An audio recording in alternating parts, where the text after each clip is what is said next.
Cop left to die is saved by a bull. What happens next will blow your mind. If this story interested you, don't forget to subscribe to our channel and tell us which city you're watching us from. We continue. I promise that this will be the best story you will hear in your life. The forest whispered secrets that most people couldn't hear.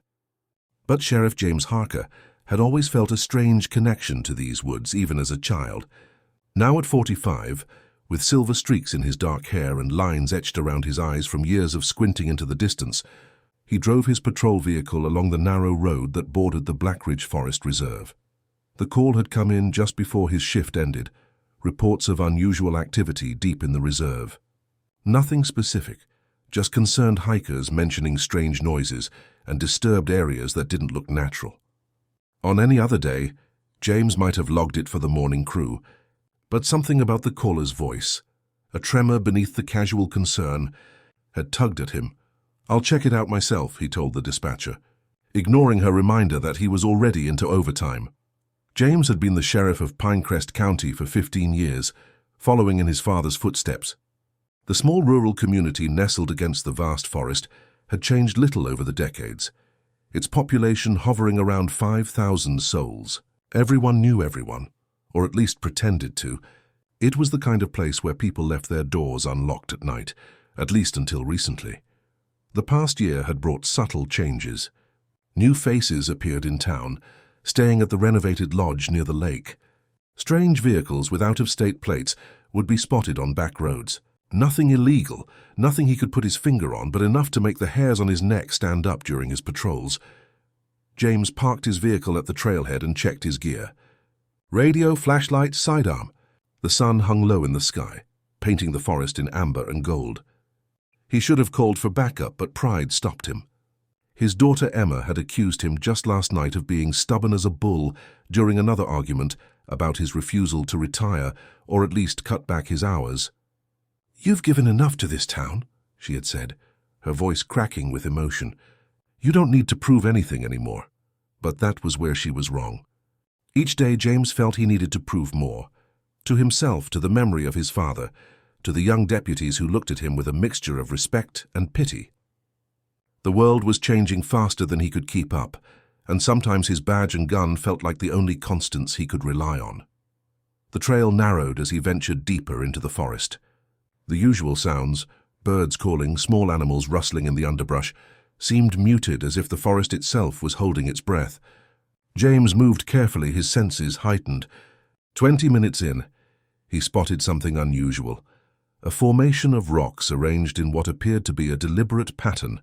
Moss covered most of the stones, but in the center, barely visible, was what looked like a painting, the silhouette of a bull with curved horns. He knelt to examine it closer, running his fingers over the faded image. Something about it felt familiar, though he couldn't place why. His radio crackled, making him jump. "Sheriff Harker, status check." The dispatcher's voice sounded distant, filtered through layers of static. "I'm about a mile in on the East Trail," he replied. "Found some unusual markings.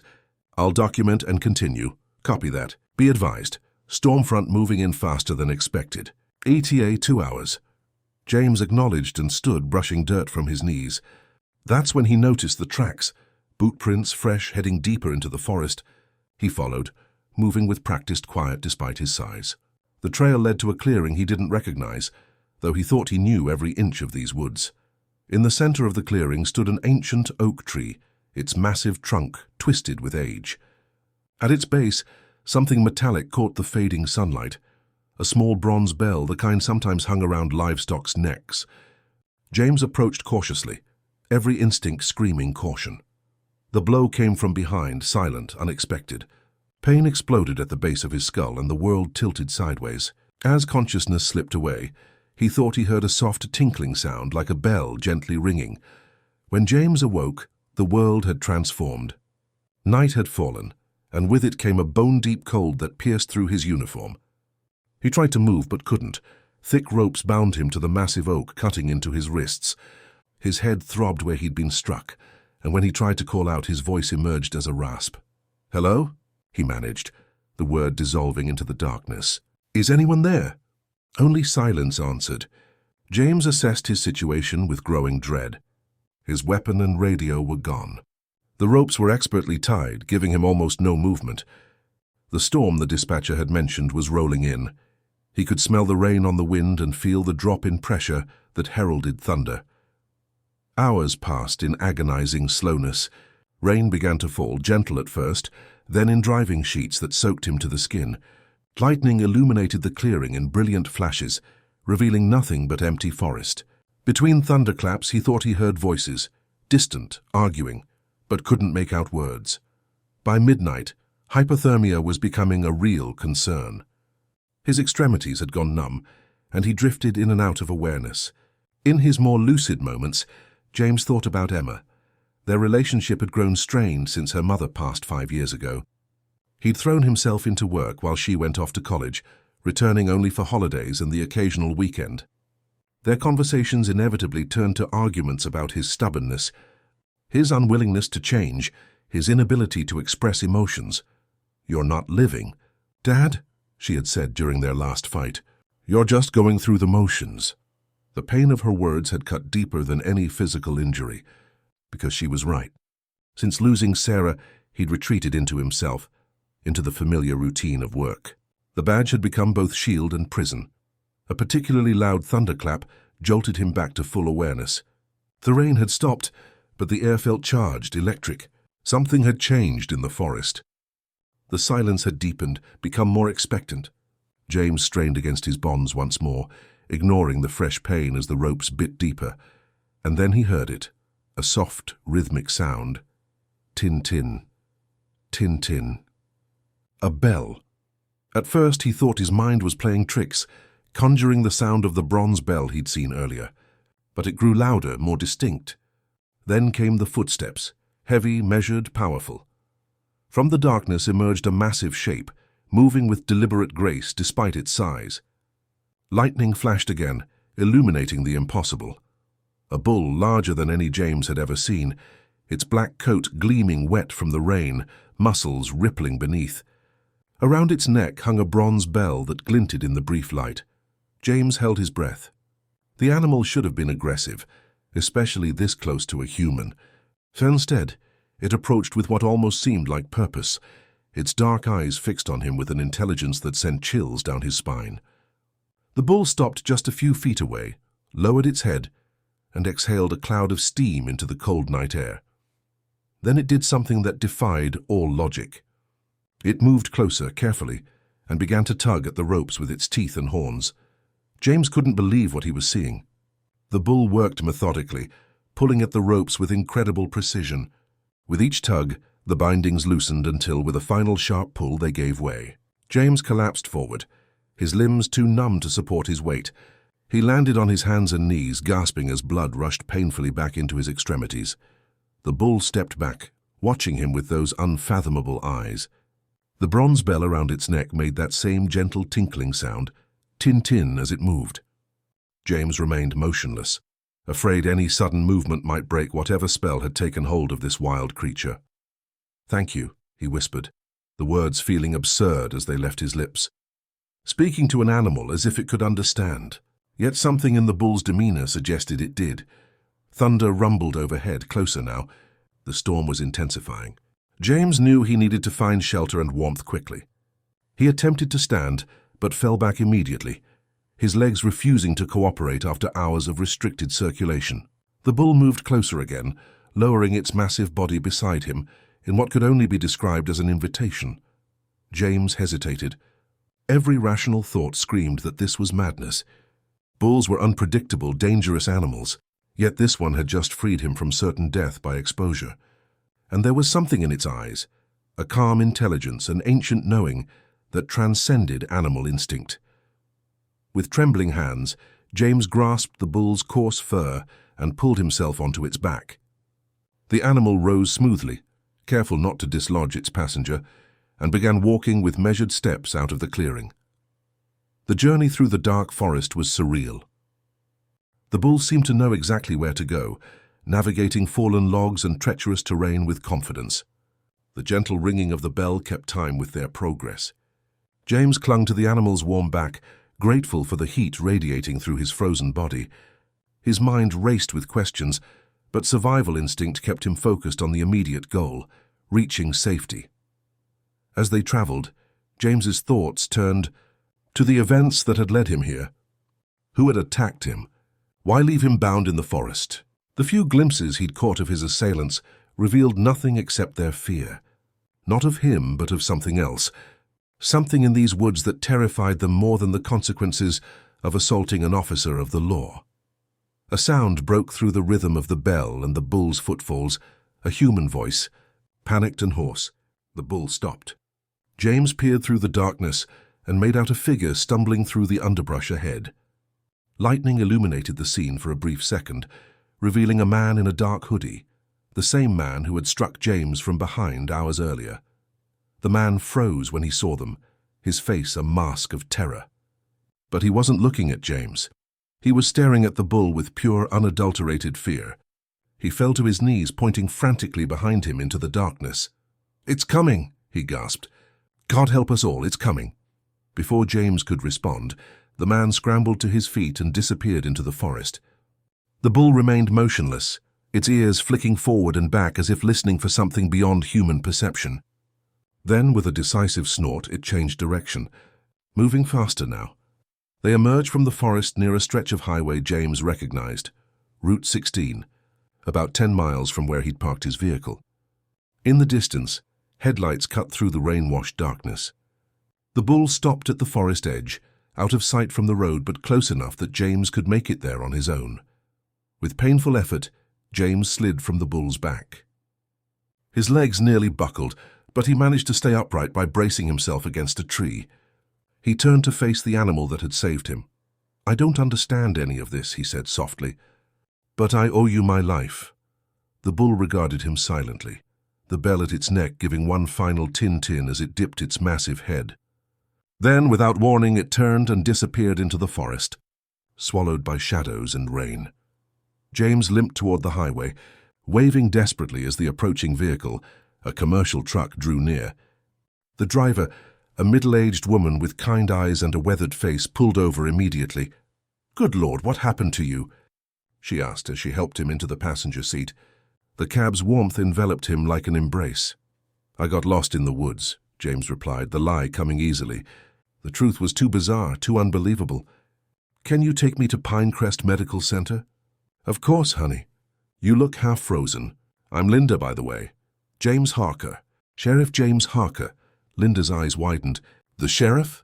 My stars, the whole county must be looking for you by now." James checked his watch, nearly 4 in the morning. He'd been missing for over 12 hours. Linda was right. The department would have launched a search operation once he missed check-in and couldn't be reached by radio. "Do you have a phone I could use?" he asked. Linda handed him her cell phone and James called the station. The night dispatcher answered on the first ring, his voice tense. "Pinecrest Sheriff's Department. This is Sheriff Harker. I'm safe on my way to the medical center." The silence that followed was brief but heavy. "Sheriff, thank God. We've had search teams out since midnight. Your daughter's been calling every half hour." "Emma." James closed his eyes, guilt washing over him. Of course she would be worried sick. "Tell her I'm okay. I'll call her from the hospital." At the medical center, doctors diagnosed James with moderate hypothermia, dehydration, and rope burns on his wrists and ankles. They admitted him for observation, despite his protests that he could recover at home. As the sedatives took effect, and the warmth of proper blankets enveloped him, he drifted into an uneasy sleep, filled with dreams of dark forests and watchful eyes. He woke to find Emma sitting beside his bed, her face pale with worry, auburn hair so like her mother's, pulled back in a messy ponytail. When she saw he was awake, relief and anger battled across her features. "You promised," she said, her voice barely above a whisper. "After Mom, you promised you wouldn't take unnecessary risks." "I'm sorry," James replied, reaching for her hand. "It wasn't supposed to be dangerous. Just a routine check." Emma shook her head, tears threatening. "Nothing is routine in those woods, Dad. People have been talking. Strange things have been happening." James frowned. "What kind of strange things?" "Livestock disappearing, hikers reporting disoriented episodes where they lose hours of time, ancient markings appearing on trees and rocks." She leaned closer. and a black bull that no one can catch or identify. Locals say it appears when people are in danger, but vanishes when anyone tries to approach it. James felt a chill that had nothing to do with his lingering hypothermia. How long have these stories been circulating? A few months. I tried to tell you when I visited for your birthday, but you dismissed it as superstitious nonsense. Emma's expression softened. What really happened out there, Dad? James hesitated. The rational part of him, the law enforcement officer who dealt in facts and evidence, wanted to attribute his experience to hallucinations brought on by trauma and exposure. But the memory of those intelligent eyes, the deliberate way the bull had freed him and carried him to safety, was too vivid to dismiss. I'm not sure yet, he finally said, but I intend to find out. The hospital released James the following afternoon with strict instructions to rest. Emma drove him home to his modest ranch house on the outskirts of town, insisting on staying, despite his assurances that he was fine. As they pulled into the driveway, James noticed a small package on the front porch. Were you expecting something? Emma asked. No, James replied, suddenly alert. He approached the package cautiously, a small wooden box with no shipping label or address, just his name carved into the lid with remarkable precision. James carried the box inside, setting it on the kitchen table while Emma prepared coffee. His hands trembled slightly as he examined the craftsmanship. The wood was dark and polished, the carving of his name done by someone with considerable skill. You shouldn't open it, Emma said, eyeing the package suspiciously. We should call the station. Have them check it first. It's fine, James replied, though caution would normally have dictated otherwise. Something about the box felt familiar, important. He carefully lifted the lid. Inside, nestled on a bed of dried moss, lay a small bronze bell identical to the one around the bull's neck. Beside it was a folded piece of parchment-like paper. James lifted the bell first, turning it in his palm. It made the same gentle tin-tin sound he remembered from the forest. What is that? Emma asked, moving closer. A bell, James said simply, not ready to explain its significance. He unfolded the paper next. On it was a hand-drawn map of Blackridge Forest, with certain areas marked by symbols he didn't recognize. One location was circled in red, the clearing where he had been tied to the oak tree. Dad, you're scaring me, Emma said. What's going on? James carefully returned the items to the box. I'm not entirely sure yet, but I think someone's trying to help me understand what happened, or lure you back into danger, Emma countered. Please just give yourself time to recover before you do anything reckless. James agreed, mostly to ease her worry.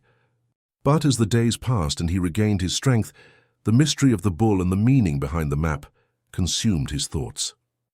He returned to work on restricted duty, filing reports and handling administrative tasks, while his deputy, Mike Collins, took over field operations. Search teams found your patrol car at the eastern trailhead, Mike reported during their morning briefing 1 week after the incident. No signs of struggle or evidence of who might have attacked you. The clearing you described doesn't appear on any official forest maps. And my equipment? Still missing. We've put out alerts for your sidearm and radio. James nodded, unsurprised. Any unusual activity reported in the area since? Mike hesitated. Nothing concrete. But there's been talk. The usual forest rumors amplified by what happened to you. What kind of rumors? The kind that make rational people roll their eyes, Sheriff. Mike shifted uncomfortably. Stories about forest guardians, ancient pacts broken, that sort of thing. Local folklore getting mixed up with current events. James thought of the bull's intelligent eyes, the deliberate way it had saved him. Sometimes folklore has roots in truth, Mike. His deputy gave him a concerned look. You need more rest, boss. Doctor's orders. James let the subject drop, but that evening he returned to the wooden box. He studied the map carefully, identifying the symbols, springs, caves, rock formations, and realized they formed a pattern across the forest. The pattern resembled the constellation Taurus, the bull. His doorbell rang, interrupting his thoughts. Through the peephole, he saw an elderly man he didn't recognize, stooped with age, long white hair tied back, face weathered like old leather. Can I help you? James asked, opening the door partway, hand instinctively reaching for the sidearm that wasn't there. Sheriff Harker, the man said, his voice surprisingly strong. My name is Thomas Whitefeather. I believe we need to talk. James hesitated, then opened the door wider. About what exactly? About what happened to you in the forest? About the guardian who saved you. A chill ran down James's spine. He stepped back, allowing the man to enter. They sat in the living room, the wooden box and its contents on the coffee table between them. You know about the bull, James said. It wasn't a question. Thomas nodded. My people have lived in these mountains for thousands of years. We have always known about the guardian. It appears in times of great imbalance when the natural order is threatened. What kind of imbalance? The forest preserves ancient energies, sacred places where the veil between worlds grows thin. For generations, my family has served as keepers of this knowledge, ensuring these sites remain undisturbed. Thomas gestured to the map. These markings show the sacred places. They form a pattern. Taurus, James finished. I noticed. Thomas smiled faintly. You see more than most, Sheriff. Yes, the Bull of Heaven, as many cultures have named it. The Guardian takes this form because it represents strength tempered by patience. Power with purpose. James leaned forward. Who attacked me? And why? There are always those who seek power without understanding its cost. A group has come to Pinecrest in recent months, drawn by legends of the forest's energy. They believe they can harness it, control it. Thomas's expression darkened. They've been performing rituals at the sacred sites, disrupting the balance. The Guardian has interfered with their work. So they left me as what, a distraction? Bait? A sacrifice, Thomas said bluntly. They believed offering a life at the central node, the ancient oak, would grant them access to the power they seek. James felt cold despite the warmth of his home. How do you know all this? Because they approached me first, seeking information about the forest's secrets. When I refused, they found others willing to speak, those with fragments of knowledge but no understanding of the consequences. Thomas touched the bronze bell gently. The Guardian chose to save you for a reason, Sheriff. It recognized something in you. I'm just a small-town sheriff, James protested. There's nothing special about me. Thomas studied him with knowing eyes. You have protected this community for 15 years. You have sacrificed your own happiness to serve others. The Guardian recognizes a kindred spirit. The words struck James deeply.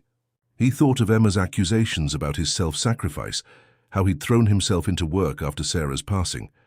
Had it been noble service or merely escape? Either way, Thomas's explanation felt right on some instinctive level. What happens now? James asked. The group will try again. The disruption they've caused is growing. Strange weather, animals behaving unusually, people experiencing lost time in the forest. Thomas gestured to the map. The Guardian cannot maintain balance alone. It needs human help, your help. What could I possibly do? Restore the boundary markers at each sacred site. They've been damaged or removed. Without them, the energies bleed outward, causing chaos. Thomas reached into a leather pouch at his waist and withdrew a small cloth bag. Inside are 7 stones, each carved with the symbol of the bull. They must be placed at the locations marked on your map during the coming full moon. James took the bag, feeling the weight of the stones inside. And if I don't? The imbalance will grow. The forest will become increasingly unpredictable, dangerous. Eventually, the Guardian itself will be unable to maintain order. Thomas stood slowly. I would do this myself, but my age prevents me from traveling deep into the forest. You have been chosen, Sheriff Harker. After Thomas left, James sat for a long time, turning one of the carved stones over in his hand. The bull etched into its surface was identical to the faded image he'd seen on the rock formation just before he was attacked. His rational mind argued that this was madness, ancient superstitions and coincidences woven into a narrative that defied logic. Yet he could not explain the bull's behavior, its intelligence, its purpose in saving him. The full moon was 3 days away. James had until then to decide whether to trust Thomas Whitefeather's story or dismiss it as the ramblings of an old man. His phone rang, Emma calling to check on him, as she did every evening now. How are you feeling? She asked when he answered. Better, he replied, tucking the stone into his pocket. Listen, what do you know about local Native American legends? Specifically about guardians or protectors in the forest? The silence on the other end lasted several seconds. Why do you ask? Just following up on something Mike mentioned. Forest folklore. Emma was quiet for a moment longer. Actually, I've been researching exactly that since your incident. There's a collection of local histories in the university library. One volume mentions a bull of the woods that protects sacred sites within Blackridge Forest. James's grip tightened on the phone. What else does it say? That the bull appears to those pure of heart in times of great need. That it's been cited throughout the region's history, always during periods of environmental threat or disruption. Emma paused. Dad, did you see it? Is that what you've been holding back? James closed his eyes. Emma had always been perceptive, even as a child. Yes, he admitted. It saved my life. Instead of the skepticism he expected, Emma's voice filled with wonder. I believe you. The librarian who helped me find these records said her grandfather encountered it during the Great Forest Fire of 1962. It led him to safety through smoke so thick he couldn't see his own hands. I'm going back into the forest, James said, the decision crystallizing as he spoke the words. There's something I need to do. Not alone, Emma replied immediately. I'm coming with you. Absolutely not. It could be dangerous. Which is exactly why you shouldn't go alone, she countered. Besides, I've been studying the legends, the forest topology, everything I could find. You need me. James recognized the determination in her voice, the same stubborn resolve he often saw in the mirror. We'll talk about it when you get here, he conceded, knowing full well she was already planning to drive over. Emma arrived an hour later with a backpack full of research materials. Together, they spread her findings across the kitchen table alongside Thomas's map. The similarities were striking. Her academic sources corroborated much of what the old man had told James. These 7 sites form a perfect celestial pattern, Emma noted, comparing the marked locations to a star chart she'd brought. The Taurus constellation, as it would have appeared over this region 10,000 years ago. Thomas called them sacred sites, places where the veil between worlds is thin, James said, running his hand over the map. He gave me stones to place at each location during the full moon. Emma examined one of the carved stones. According to this text, similar markers were used by indigenous peoples throughout the region's history. They're boundary stones meant to contain and direct energy flows. She looked up at her father. This is real, isn't it? Not just folklore. I don't know what to believe anymore, James admitted, but I know what I experienced. And I know something's happening in our forest that science can't easily explain. They spent the next 2 days planning the expedition. James informed the department he was taking personal leave, ignoring Mike's concerned questions. Emma mapped the most efficient route to reach all 7 sites within a single night. They packed supplies, emergency equipment, and the carved stones. The night of the full moon arrived clear and cold. Stars blazed across the velvet sky, and the moon cast silver light across the landscape as James and Emma set out from the eastern trailhead. James carried the bronze bell in his pocket, its weight a strange comfort against his thigh. The first site was the easiest to reach, a natural spring that bubbled from between moss-covered rocks. According to the map, it represented the eye of the celestial bull. James placed the first stone at its edge, pressing it firmly into the soft earth while Emma documented the location. Do you feel that? She whispered once the stone was in place. James nodded. The air around them seemed to vibrate subtly, like the lingering resonance after a bell has been struck. Let's keep moving. They reached the second and third sites without incident, an ancient hollow tree and a peculiar formation of quartz rocks that gleamed in the moonlight. At each location, James placed a carved stone, and the strange vibration in the air intensified. The fourth site proved more challenging, a small cave halfway up a steep incline. As they approached, Emma grabbed her father's arm. We're being watched, she whispered. James scanned their surroundings, hand moving to the sidearm he'd brought, despite his restricted duty status. Where? There. Emma pointed toward a dense thicket of pine and mountain laurel. I saw movement. Before James could respond, a figure emerged from the shadows, a man in dark clothing, his face partially obscured by a hood. James recognized him instantly as one of his attackers. Stop right there, James commanded, drawing his weapon. You're under arrest for the assault of a law enforcement officer. The man raised his hands slowly. You don't understand what you're interfering with, Sheriff. The power in these woods, it could change everything. We just need to access it. By sacrificing me? James kept his aim steady. You were chosen because of your position, The Guardian responds to authority figures, protectors. We needed to draw it out. The man's eyes darted nervously to the woods behind them. But it's not just a protector, it's a gatekeeper. And what it's keeping locked away could transform humanity. Where are the others? James demanded. Gone. They lost their nerve after what happened to you. After what we saw following the Guardian. Fear crept into the man's voice. It's not alone in these woods. There are other things, older things. A sound cut through the night, the gentle tin-tin of a bronze bell. The man's face drained of color.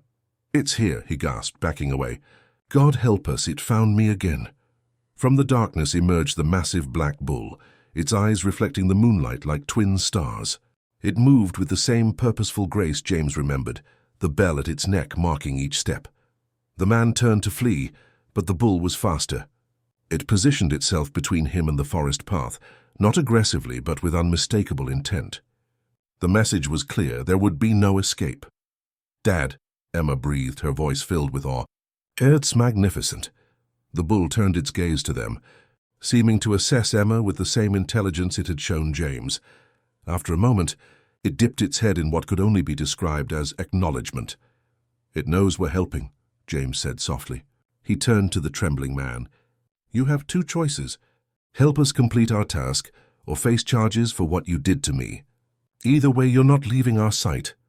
The man looked from James to the bull and back again, then nodded shakily. I'll help. Just keep that thing away from me. With their reluctant companion in tow, they continued to the remaining sites. At each location, James placed a carved stone while Emma and the bull kept watch over their prisoner. The vibration in the air grew stronger with each placement, until it seemed the entire forest hummed with energy. The final site was the ancient oak where James had been tied, the heart of the constellation. As they approached the clearing, the bull moved ahead of them, leading the way. The massive tree stood as James remembered it, its gnarled branches reaching toward the moon like supplicating hands. This is where it all connects, Emma said, consulting her notes. The central node where all the energy flows converge. James removed the last stone from his pocket, larger than the others, with the bull carving more deeply etched. He approached the tree, feeling the weight of the moment. This was more than fulfilling a strange promise to an old man or following mysterious folklore. It felt like restoring balance, correcting a wrong he hadn't known existed until now. He knelt at the base of the oak and dug a small hollow in the earth. As he placed the final stone, the vibration in the air intensified dramatically.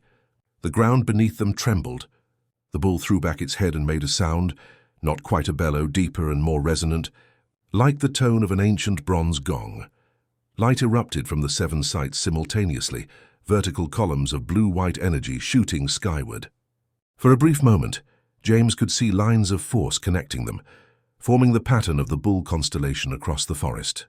The air smelled of ozone and damp earth, and something older, something beyond description. Then, as suddenly as it had begun, the phenomenon ceased. The forest fell silent, except for the natural sounds of wind and nocturnal creatures. The vibration faded to a gentle hum, then disappeared entirely. The bull approached James and Emma, ignoring their prisoner who had fallen to his knees in shock. It stopped before them, its dark eyes reflecting not just moonlight now, but something deeper, a knowing, an acknowledgement. It lowered its massive head, bringing it level with James's. Without thinking, James reached out and placed his hand on the bull's broad forehead. "Thank you," he said simply, "for everything." The bull remained still for a moment longer, allowing the touch. Then it stepped back, shook its massive head once and turned toward the depths of the forest. The bell at its neck made that familiar tin-tin sound as it disappeared among the trees. "Will we see it again?" Emma asked, her voice small with wonder. "I think," James replied, watching the space where the bull had vanished, "it will always be here when needed. But if we've done our job right, perhaps it can rest now." They returned to Pinecrest as dawn broke over the mountains, their prisoner in tow. James processed him through the system, charging him with assault and kidnapping. The man never mentioned the bull or the energy phenomenon they'd witnessed, perhaps knowing no one would believe him. In the weeks that followed, the strange occurrences in the forest ceased. Hikers no longer reported lost time. The unusual weather pattern stabilized. Life in Pinecrest returned to its quiet routine. James recovered fully from his injuries, and returned to active duty. But with a different perspective on his role as sheriff, he began taking more time off, rebuilding his relationship with Emma. They hiked the forest trails together on weekends, sometimes visiting the 7 sites to check on the boundary stones. The stones remained undisturbed, each one settling into the landscape as if it had always been there. One evening, a sunset painted the mountains in gold and crimson. James and Emma sat on his back porch watching the forest darken. "I've been thinking about what Thomas Whitefeather said," Emma commented, "about the Guardian recognizing a kindred spirit in you." James nodded. "I've thought about that too. You know what I realized?" Emma turned to face him. "You and that bull are alike. Stubborn, protective, strong. But you both need to remember that protecting others doesn't mean isolating yourself." James smiled, recognizing the truth in her words. "Maybe that's the real lesson in all this. Some boundaries are necessary, like the ones we restored in the forest. But others need to be broken down, like the